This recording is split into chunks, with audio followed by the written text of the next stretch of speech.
Hey guys, got a 2024 plate Hyundai Tucson here. Just going to show you how to turn on and off the automatic emergency brake on this one.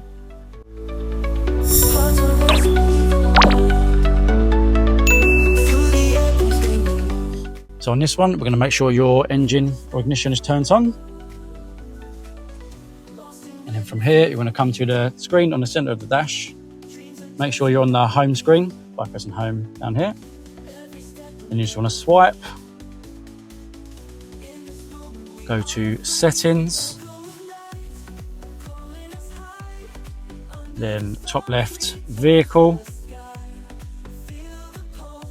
then top left again driver assistance. Then when you're on this screen where it says driver assistance, you have all these options here. You just want to click on where it says driver safety in front of the car. And then here it says forward safety with this little tick box. So this will help you when there's a car in front of you and you don't brake in time and it recognises it, the car will brake for you. Sometimes it does annoy people, but it is a safety feature. But if you do want to turn it off, just untick here, or tick it on to have it on.